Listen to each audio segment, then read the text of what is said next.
Hello, dear students. Let us continue the next part of reproductive health. So, in the previous video, I explained about the medical termination of pregnancy and amniocentesis. The importance of amniocentesis or the advantage of amniocentesis is that it provides information about the metabolic disorders of the growing fetus, but at the same time the disadvantage is it gives information about the sex of the growing fetus, and most of the time the female fetus are aborted, leading to the female feticides, so that amniocentesis is banned. So in the continued part of reproductive health, now I am going to explain about STDs. What are STDs? What is its expansion? The expansion of STDs is sexually transmitted diseases. STDs the expansion ಏನು ಅಂದರೆ sexually transmitted diseases. They are also known as STI, sexually transmitted infections. What is the definition? Definition ಏನು ಹೇಳ್ತದೆ? Diseases transmitted through the sexual contact or sexual intercourse. The diseases which are mainly transmitted through the sexual contact or sexual intercourse are called STDs. The main mode of transmission should be sexual intercourse. Hanta diseaseಗಳಿಗೆ sexually transmitted diseases ಅಂತ ಕರೀತಾರೆ. Mainly they are transmitted through the sexual intercourse. The STDs are also known as venereal diseases. The short form is VD, venereal diseases, diseases of love, or they are also known as reproductive tract infections. The short form is RTI. What are other names of STDs? STDsಗಳಿಗೆ ಇರೋಂಥ ಬೇರೆ ಬೇರೆ ಹೆಸರುಗಳು ಯಾವುವು? VD means venereal disease, RTI means reproductive tract infections. So STDs are also known as VD or RTI. Some of the names of STDs are gonorrhea, syphilis, genital herpes, then chlamydiasis, genital warts, trichomoniasis, hepatitis B, and another, the well-known name is AIDS. List the names of STDs. ನಿಮಗೆ ಗೊತ್ತಿರೋಂಥ STDಗಳ ಹೆಸರುಗಳನ್ನು ಬರೀರಿ. The names are gonorrhea, syphilis, genital herpes, chlamydiasis, genital warts, trichomoniasis, hepatitis B, and AIDS. All these are the names of the sexually transmitted diseases. Definition ನೆನ್ಪಿಟ್ಕೋಬೇಕು. What are STDs? ಇಲ್ಲ expansion ಬರೆಯೋ ಹಂಗಿಲ್ಲ. What are STDs ಅಂತ ಕೇಳಿದಾಗ these are the diseases transmitted through the sexual intercourse, ಅಥವಾ diseases transmitted through sexual intercourse are called sexually transmitted diseases. Give examples: gonorrhea, syphilis, genital herpes, chlamydiasis, genital warts, trichomoniasis, hepatitis B, and AIDS. All these are the names of sexually transmitted diseases. So very important information, except hepatitis B. Hepatitis B and genital herpes, then HIV. ಈ ಮೂರು ಡಿಸೀಸ್ಗಳನ್ನು ಬಿಟ್ಟರೆ, ಈ ಮೂರು ಸೆಕ್ಚುವಲಿ transmitted ಡಿಸೀಸ್ಗಳನ್ನು ಬಿಟ್ಟರೆ, other sexually transmitted diseases are curable if they are detected and treated properly in the early stage.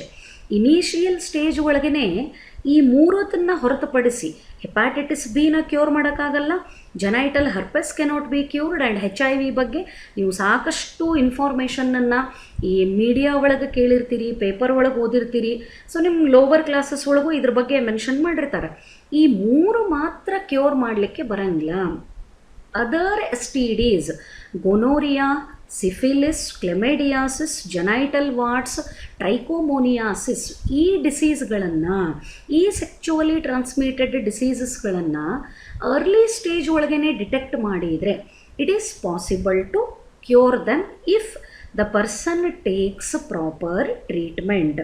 Infection ಇರೋ ಅಂಥ ವ್ಯಕ್ತಿ ಅರ್ಲಿ ಸ್ಟೇಜ್ ಒಳಗೇ ಈ ಥರದ ಇನ್ಫೆಕ್ಷನ್ ಅದ ಅಂತ ಕಂಡು ಹಿಡಿದು ಅವರಿಗೆ ಸರಿಯಾದಂಥ ಟ್ರೀಟ್ಮೆಂಟ್ ಕೊಟ್ಟರೆ ಈ ಮೂರದನ್ನು ಹೊರತುಪಡಿಸಿ remaining sexually transmitted diseases can be treated and completely cured. Then question is, what is the mode of transmission? This you have to remember compulsorily. How the sexually transmitted diseases are transmitted. STDಗಳು ಯಾವ ರೀತಿ ಒಬ್ಬರಿಂದ ಒಬ್ಬರಿಗೆ transmit ಆಗ್ತಾವ? The basic transmission mode is through the sexual contact with an infected person. ಅಂದರೆ ಯಾರಿಗೆ already ಈ ಥರದ ಇನ್ಫೆಕ್ಷನ್ ಇರ್ತದೆ ಅಂಥ ಪರ್ಸನ್ನದ ಜೊತೆಗೆ ಸೆಕ್ಚುವಲ್ ಕಾಂಟ್ಯಾಕ್ಟ್ ಆದರೆ this is the very common mode of transmission. That is why they are named sexually transmitted diseases. And second one, blood to blood contact through the blood transfusion. ಬ್ಲಡ್ಡನ್ನು ಈಗ ಯಾರಿಗೆ donate ಮಾಡಬೇಕಾಗಲಿ, ಎಂಥದೇ emergency condition ಇರಲಿ, ಅವರಿಗೆ HIV infection and ಹೆಪಾಟೈಟಿಸನ್ನು compulsory check ಮಾಡ್ತಾರೆ.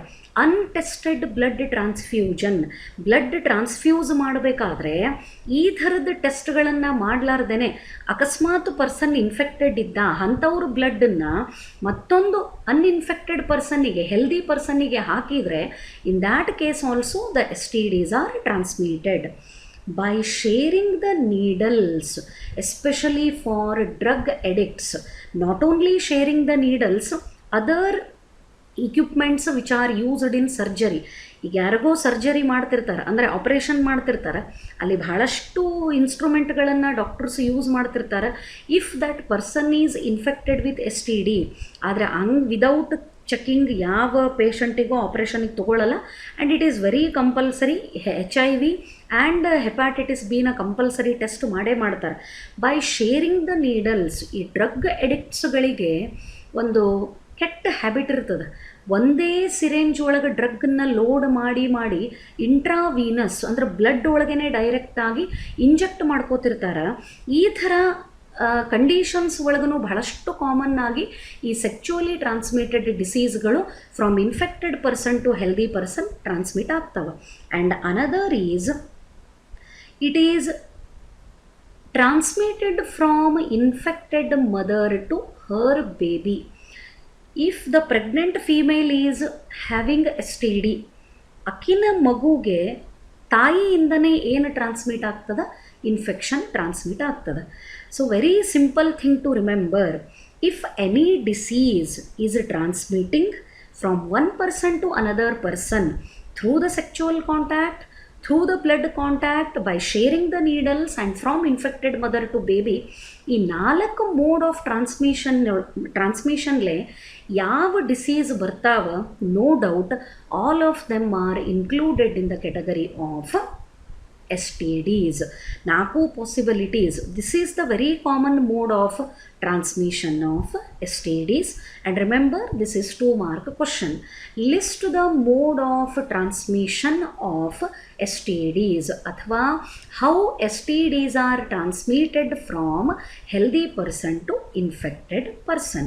This is about mode of transmission. Early symptoms of STDs.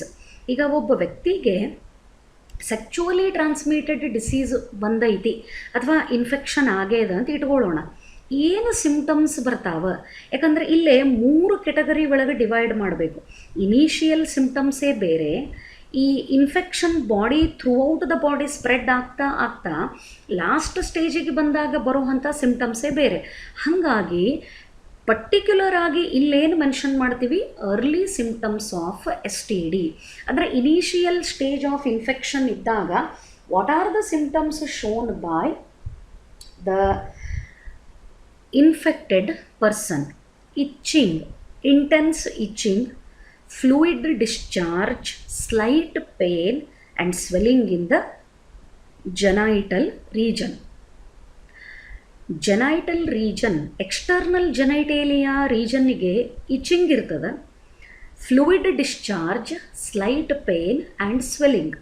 All these are the symptoms, early symptoms with respect to the study of the STDs. Then coming to next one. STDs remain asymptomatic in female and remain undetected for long. ಬಹಳಷ್ಟು cases ಒಳಗೆ females ಒಳಗೆ ಈ S T ಡಿಸಿಗೆ ಯಾವುದೇ early symptoms ತೋರಿಸ್ಲಾರ್ದೇ ಅದು detect ಆಗಲಿಕ್ಕೆ chance ಆಗದೇ ಇರೋ ರೀತಿ ಒಳಗೇ ಇರ್ತದೆ. For long period of the time in females the S T Ds remain asymptomatic. ರೋಗದ ಯಾವುದೇ ಲಕ್ಷಣ ಇಲ್ಲ ಅಂತಂದರೆ ಹೌದಪ್ಪ ಇಲ್ಲಿ ಈ ಥರದ ಇನ್ಫೆಕ್ಷನ್ ಅದ ಅಂತ ಹೇಳಿ ಗೆಸ್ ಮಾಡಲಿಕ್ಕೆ ಆಗಂಗಿಲ್ಲ. ಅದು ಯಾಕೆ ಅನ್ಡಿಟೆಕ್ಟೆಡ್ ಉಳ್ಕೋತದ for long period of time? Because most of the females remain asymptomatic for the STDs infection. When not detected and treated in time, it may lead to initial stage ಒಳಗೆ ಯಾವುದೂ symptoms ಇರಲಾರ್ದಕ್ಕೆ ಅಲ್ಲೇ S T D infection ಇದ್ರೂ detect ಆಗಂಗಿಲ್ಲ. ಅಂಥ case ಒಳಗೆ ಏನಾಗ್ತದೆ, prolonged infection ಆದರೆ, ಲಾಂಗ್ ಟರ್ಮ್ ಇನ್ಫೆಕ್ಷನ್ ಇದ್ದಾಗ it leads to pelvic inflammatory diseases. In case of females, pelvic inflammatory diseases, pelvic region of the female will be infected. It leads to abortions. Prolonged symptoms, long ಟರ್ಮ್ವರೆಗೇನೂ S T D infection ಇದ್ರೂ ಕೂಡ symptomatic ಇದ್ದಾಗ ಅದು detect ಮಾಡಲಿಕ್ಕೆ ಚಾನ್ಸೇ ಇಲ್ಲ. ಅಂಥ females ಒಳಗೆ ಲಾಂಗ್ ಟರ್ಮ್ ಇನ್ಫೆಕ್ಷನ್ ಇದ್ದಾಗ ಏನೇನು ಸಿಂಪ್ಟಮ್ಗಳು ಬರ್ತಾವ ಅಥವಾ ಕಾಂಪ್ಲಿಕೇಶನ್ಸ್ ಏನಾಗ್ತಾವ? What are the complications of S T ಡೀಸ್?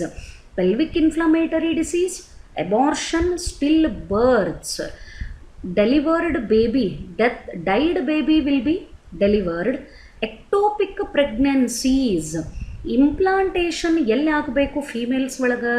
ಯೂಟರಸ್ನಾಗ. Site of the fertilisation ಯಾವುದು?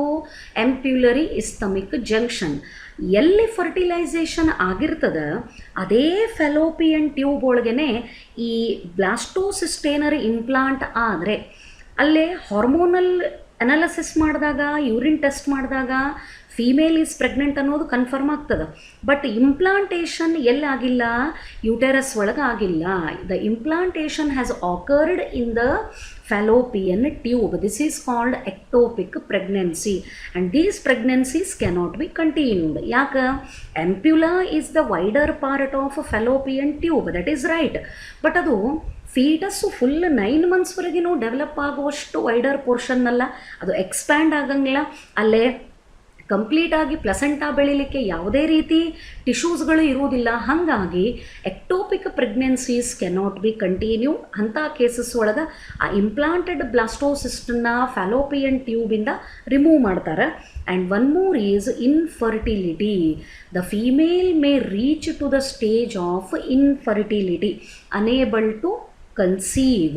ಫರ್ಟಿಲಿಟಿ ಕೆಪಾಸಿಟಿನೇ ಕಳ್ಕೊಳ್ಳುವಂಥ ಚಾನ್ಸ್ ಇರ್ತದೆ. And another is cancer of the reproductive tract. All these are the complications of S T Ds in case of females. Females ಒಳಗೆ ಯಾವುದೂ symptom ಇರಲಾರ್ದಕ್ಕೆ S T ಡಿಗಳು detect ಆಗದೇ ಇದ್ದರೆ ಅಂಥ ಫೀಮೇಲ್ ಒಳಗೆ what are the complications of S T Ds in the females? Pelvic inflammatory disease, abortion, stillbirths, ectopic pregnancies, infertility and cancer of the reproductive tract. All these are the complications due to the infection from STDs. ನೆನ್ಪಿಟ್ಕೋಬೇಕು ಈ ಟರ್ಮ್ಗಳನ್ನು. All persons are vulnerable to STDs, and there are very high among the persons in the age group of 15 to 24 years. ಏನು ಹಿಂಗಂದ್ರೆ diseases ಯಾರಿಗೆ ಬರಬೇಕು ಬರಬಾರ್ದು ಅಂತೇನಲ್ಲಿ bifurcation ಇರಂಗಿಲ್ಲ. ಈ ಡಿಸೀಸಸ್ಗಳು ಯಾರಿಗೂ ಬರಬಹುದು, means any person can get infection. But ಇದು ಬರೋವಂಥ ರಿಸ್ಕ್ ಯಾರಿಗಿರ್ತದೆ, from the age group 15 to 24. ಈ ಯಂಗ್ ಏಜ್ ಗ್ರೂಪಿಗೆ ಬಹಳಷ್ಟು ಕಾಮನ್ ಆಗಿ ಈ ಥರದ ಇನ್ಫೆಕ್ಷನ್ ಆಗುವಂಥ ಚಾನ್ಸ್ ಇರ್ತದೆ. Therefore prevention and timely detection can cure those diseases and are essential to ensure the reproductive health. Early stage ಒಳಗೆ detect ಮಾಡಿದರೆ ಅಥವಾ ಅದು ಬರದೇ ಇರೋ ಥರ ಪ್ರಿಕಾಷನ್ಸನ್ನು ತಗೊಂಡ್ರೆ ಈ STDಗಳ ಟ್ರಾನ್ಸ್ಮಿಷನ್ಗಳನ್ನು ಪ್ರಿವೆಂಟ್ ಮಾಡಬಹುದು. ದೆನ್ ಕ್ವಶನ್ ಈಸ್, ಈ ಏಜ್ ಗ್ರೂಪ್ನವ್ರಿಗೆ ಯಾಕೆ ಬರ್ತದೆ? Because of habits. ಈ ಡ್ರಗ್ಸ್ ತೊಗೋತಿರ್ತಾರೆ, ನೀಡಲ್ಗಳನ್ನು ಶೇರ್ ಮಾಡ್ಕೋತಾರೆ, ಅದರ್ ಫೀಲ್ಡ್ಸಿಗೆ ಅಟ್ರ್ಯಾಕ್ಟ್ ಆಗ್ತಿರ್ತಾರೆ. So chances of getting the infection from infected person will be high. So ಈ ಏಜ್ ಗ್ರೂಪನ್ನು high risk age of the STD ಅಂತ ಕರೀತಾರೆ. Then how to prevent? ಯಾಕೆ ಬರ್ತದೆ STD ಅಂತ ಗೊತ್ತಾಯಿತು, ಅರ್ಲಿ ಸಿಮ್ಟಮ್ಸ್ ಏನಿರ್ತಾವೆ ಅಂತ ಗೊತ್ತಾಯಿತು. ದೆನ್ ಫೀಮೇಲ್ ಒಳಗೆ ಡಿಟೆಕ್ಟ್ ಆಗಲಿಲ್ಲ ಅಂತಂದ್ರೆ ಲಾಂಗ್ ಟರ್ಮ್ ಇನ್ಫೆಕ್ಷನ್ ಒಳಗೆ ಏನು ಕಾಂಪ್ಲಿಕೇಶನ್ಸ್ ಇರ್ತಾವಂತ ಗೊತ್ತಾಯಿತು. ಯಾವ ಏಜ್ ಗ್ರೂಪಿಗೆ STD ಬರೋವಂಥ ರಿಸ್ಕ್ ಜಾಸ್ತಿ ಇರ್ತದೆ ಅದು ಕ್ಲಿಯರ್ ಆಯಿತು. Then question is, how to prevent? What is the prevention for STD? What are the preventive modes? Avoid sex with unknown partners or multiple partners. See, the name is sexually transmitted disease. It is mainly transmitting through the sexual contact. If the sexual intercourse with unknown partner or multiple partners is avoided, the transmission of STD is not at all possible. Use of condoms during coitus, that is sexual intercourse. Already barriers ಬಗ್ಗೆ ಹೇಳೀನಿ. ಬ್ಯಾರಿಯರ್ಸ್ದು ಇಂಪಾರ್ಟೆನ್ಸೇ ಅದೇ. Not only they prevent the fertilization, pregnancy and birth, the barriers also prevent the transmission of STD from infected person to healthy person. ಯಾರಿಗೆ infection ಇರ್ತದೆ ಅಂಥವ್ರಿಂದ healthy ಪರ್ಸನ್ನಿಗೆ infection ಆಗಬಾರ್ದು ಅಂತಂದರೆ, if that person is going for sexual contact with multiple partner, better to make use of condoms during the sexual intercourse. In case of any doubt, go to a qualified doctor for early detection and get complete treatment. ಏನಾರೇ ಹಂಗೆ doubt ಬಂದರೆ, ಈಗ ನಾನು early symptoms ಬಗ್ಗೆ ಹೇಳಿದೆ, itching, fluid discharge, slight pain and swelling in the genital region. ಇದು ಮೇಲಿಗೂ apply ಆಗ್ತದೆ, ಫೀಮೇಲಿಗೂ ಅಪ್ಲೈ ಆಗ್ತದೆ. ಎಕ್ಸ್ಟರ್ನಲ್ ಜೆನೈಟೇಲಿಯಾ ಆಫ್ ರೀಪ್ರೊಡಕ್ಟಿವ್ ಸಿಸ್ಟಮ್ಸಿಗೆ ಈ ಥರದ ಯಾವುದರೇ ಸಿಮ್ಟಮ್ಸ್ ಕಂಡು ಬಂದರೆ, that person has to visit the hospital and he has to give complete information to the doctor, and without hesitation ಅವರು ಏನು ಟ್ರೀಟ್ಮೆಂಟ್ ಹೇಳ್ತಾರೆ ಅಥವಾ ಟೆಸ್ಟ್ಗಳನ್ನು ಹೇಳ್ತಾರೆ ಅದನ್ನು ಮಾಡಿಸ್ಕೊಂಡ್ರೆ ಬಹಳಷ್ಟು ಕೇಸಸ್ ಒಳಗೆ ಇದು ಸ್ಪ್ರೆಡ್ ಆಗೋದನ್ನು ತಡಿಲಿಕ್ಕೆ ಪಾಸಿಬಲ್ ಅದ. This are the 3 methods to prevent the transmission of STDs. Avoiding of sharing the needles. ಈ ಡ್ರಗ್ ಎಡಿಕ್ಟ್ಗಳು ಅಥವಾ ಈಗ ಅದಕ್ಕೆ ಹಾಸ್ಪಿಟಲ್ನಲ್ಲಿ ನೋಡ್ರಿ ಎಲ್ಲ ಕಡೆಗೂ ಯೂಸ್ ಆ್ಯಂಡ್ ಥ್ರೋ ಸಿರಿಂಜ್ಗಳನ್ನು ಯೂಸ್ ಮಾಡ್ತೀವಿ. ಯಾಕೆ ಅಂತಂದ್ರೆ, because to prevent the transmission of STDs. Surgical ಇನ್ಸ್ಟ್ರೂಮೆಂಟ್ಗಳನ್ನು ಆಪ್ರೇಷನ್ ಮಾಡಿದ ಮೇಲೆ ಅವರು ಸ್ಟರ್ಲೈಸ್ ಮಾಡ್ತಾರೆ ಹಾಸ್ಪಿಟಲ್ಸ್ ಒಳಗೆ. ಆಮೇಲೆ ಯೂಸ್ ಮಾಡಿದಂತಹ ಗ್ಲೋವ್ಸ್ಗಳನ್ನು ಮತ್ತೊಂದು ಆಪ್ರೇಷನ್ಗೆ ಯೂಸ್ ಮಾಡಲ್ಲ, ಬಿಕಾಸ್ ಬ್ಲಡ್ ಕಾಂಟ್ಯಾಕ್ಟ್ನಾಗ ಬಂದಿರ್ತದೆ ಆ್ಯಂಡ್ ಬ್ಲಡ್ ಥ್ರೂನೂ STDs ಟ್ರಾನ್ಸ್ಮಿಟ್ ಆಗೋದ್ರಿಂದ ಎಷ್ಟು ಬೇಕು ಅಷ್ಟು ಸುಪೀರಿಯರ್ ಪ್ರಿಕಾಷನರಿ ಮೇಜರ್ಗಳನ್ನು ಹಾಸ್ಪಿಟಲ್ಸ್ ಒಳಗೆ ಆಲ್ರೆಡಿ ಎಕ್ಸಿಕ್ಯೂಟ್ ಮಾಡ್ಯಾರ. ಆ್ಯಂಡ್ ಜನರು ಇದನ್ನು ಫಾಲೋ ಮಾಡಿದರೆ the transmission of STDs can be prevented from infected person to healthy person. So here is the list of some sexually transmitted diseases along with their the causal organism and to which category it is belonging. That means ಅದು ಬ್ಯಾಕ್ಟೀರಿಯಾಲೇ ಬರ್ಲಿಕ್ಕತ್ತದೋ, ವೈರಲ್ಲೇ ಬರ್ಲಿಕ್ಕತ್ತದೋ, ಅಥವಾ ಪ್ರೋಟೋಝೋವಾದಲೇ ಬರ್ತದೋ. ಇಲ್ಲೇನು highlight ಮಾಡೀನಿ ಅದನ್ನು ಮಾತ್ರ ನೆನಪಿಟ್ಕೋರಿ.